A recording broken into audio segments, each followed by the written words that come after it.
புதுக்கோட்டை மாவட்டம் விராலிமலை சட்டமன்ற தொகுதி விராலிமலை கிழக்கு, வடக்கு, குன்னண்டார் கோவில் மேற்கு கழகங்களை சார்பில் 2026 சட்டமன்ற தேர்தலை எதிர்கொள்ளும் வகையில் அஇஅதிமுக தலைமையில் தேசிய ஜனநாயக கூட்டணியைச் சேர்ந்த கூட்டணி கட்சியினர் சுமார் 5000க்கும் மேற்பட்டவர்கள் கலந்து கொண்டனர். இந்த கூட்டத்தில் பேசிய முன்னாள் அமைச்சர் டாக்டர் சி. விஜயபாஸ்கர் அவர்கள், அதிமுகவினருக்கு தப்பான பாதை தெரியாது, ஒரே மாதத்தில் நாம் எல்லோருக்கும் வளமான வாழ்வு உள்ளது. 2026 தேர்தலில் தேசிய ஜனநாயக கூட்டணி வெற்றி பெற்று நாம் பொதுச் செயலாளர் எடப்பாடி பழனிசாமி அவர்கள் முதலமைச்சராக வருவார் என்றும் அவர் கூறினார். அனைவரும் 10 செட் வேஷ்டி சட்டைகளை சலவை செய்து பெட்டியில் எடுத்து வைத்துக் கொள்ளுங்கள். தேர்தலில் வெற்றி பெற்றவுடன் அனைவரும் கோட்டைக்கு செல்ல வேண்டும் என்று அவர் பேசியபோது அனைவரும் உற்சாகத்தில் கரகோசை எழுப்பியது குறிப்பிடத்தக்கது.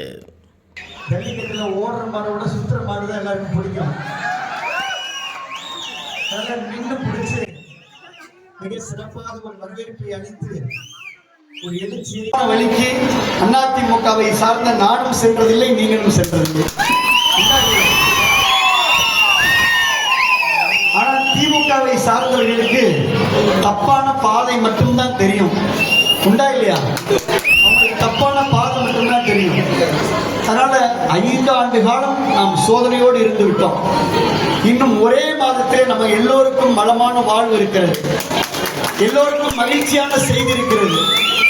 ஒன்றை உங்களுக்கு நான் அழுத்தமாக சொல்லுவேன், 2026 தேசிய ஜனநாயக கூட்டணியுடைய சார்பில் அதிமுகவுடைய பொதுச் செயலாளர் எடப்பாடி அவர்கள் முதலமைச்சராக வருவார். தாலிக்கு தங்கமும் கிடைக்கும், தாலிக்கிறதுக்கு தக்காளியும் விலை கம்மியா கிடைக்கும். இப்ப தாலிக்கிறதுக்கு தக்காளி விலையும் உயர்ந்து போச்சு, தாலி மாங்கல்யத்தில் போடுற தங்க விலையும் ஸ்டாலின் ஆட்சியில் உயர்ந்து போச்சு, பால் விலையும் உயர்ந்து போச்சு, அரிசி விலையும் உயர்ந்து போச்சு, மின்சார கட்டணம் உயர்ந்து போச்சு, வாடகை கட்டணம் உயர்ந்து போச்சு. உண்டா இல்லையா? பெண்களுக்கு தான் தெரியும் எவ்வளவு விலைவாசி ஏறி இருக்குன்னு. இதையெல்லாம் முடிவுக்கு கொண்டு வர வேண்டும் என்று சொன்னால் ஆட்சி மாற்றம் வேண்டும். திராவிட முன்னேற்ற கழகத்துடைய ஸ்டாலின் ஆட்சி அகற்றிவிட்டு எந்த நன்மையும் செய்யாமல் வாக்கு மட்டுமே குறிவைத்து இவ்வளோ விலையை ஏற்றிட்டு, ஏற்கனவே பழைய பாக்கி 50,000 உங்களுக்கு தரணும், ஆட்சிக்கு வந்த உடனே 1000 ரூபாய் சொன்னாங்க, 36,000 உங்களுக்கு பழைய பாக்கி இருக்கு, வட்டியோட சேர்த்தா 50,000 இருக்கு. இந்த 5,000 ரூபாய் பணம் ஏறாதவங்களுக்கு 1 லட்சம் பாக்கி இருக்கு. இவ்வளவு விலையை ஏற்றிட்டு விடிய காலத்தில் உங்களுக்கு பொக்குன்னு ஒரு 5,000 ரூபாயை போட்டு சின்ன மீனை போட்டு பெரிய மீனை பிடிக்கணும்னு நினைச்சா விராலிமலையில் அது நடக்குமா? அவ்வளவுதான் சப்ஜெக்ட். இதை நீங்க மனசுல வச்சுக்கோங்க. இந்த 5,000 ரூபாய் யார் பணம்?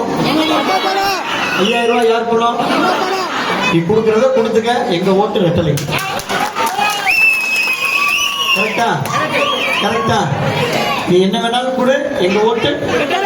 அதனால நம்ம மக்களுடைய மனசை தொடரும். புரட்சி தலைவர் எம்ஜிஆர் மக்கள் மனசுல இருந்தார், புரட்சி தலைவி அம்மா மக்கள் மனசுல இருந்தாங்க.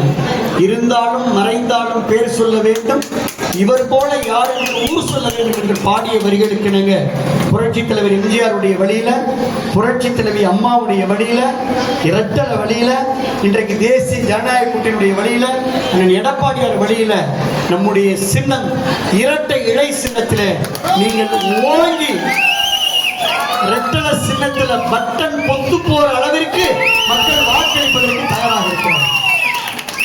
அதனால நீங்கள் தைரியத்தோடு இருங்க. நம்ம எல்லாரும் வாக்குகளை கேட்கணும். நாளை காலையில டீ கடையில் போய் நின்னா நீங்க தெம்பா என்ன சொல்லணும்? மலம்பட்டிக்கு போனோம், மாநாடு நடந்தது சொல்லிருங்க. முடிஞ்சு சொல்லிடலாமா? சொல்லிடலாமா? சொல்லிடலாமா? அதனால மீண்டும் நம்ம ஆட்சி வருது, எம்ஜிஆர் ஆட்சி வருது, அம்மா ஆட்சி வருது, ரெட்டல் ஆட்சி வருது, லேப்டாப் வருது, தாலிக்கு தங்கம் வரும், பசுமை வீடு வரும், மிக்சி கிரைண்டர் ஃபேன் வரும், 10,000 ரூபாய் பணம் வரும், மாசம் 2,000 ரூபாய் வரும், ஆடு வரும், மாடு வரும், கோழி வரும், வீடு வரும், எல்லாமே வரும். அம்மா குழந்தைங்க பரிசு பெற்றது வரும், காவிரி ஆறும் வரும், காவிரி நீரும் வரும், எல்லாம் வரும், எல்லாம் தரும், எல்லாம் நடக்கும், எல்லாம் கிடைக்கும் என்பதை சொல்லி 10 வேட்டி 10 சட்டை. நம்ம ஊர்ல யார் நல்லா வெளுப்பாங்களோ 10 வேட்டி 10 சட்டை நீங்க சலவைக்கு போட்டு அயன் பண்ணி பொட்டியில் எடுத்து ரெடியா வச்சுக்கோங்க. கோட்டைக்கு நம்ம போறோம்.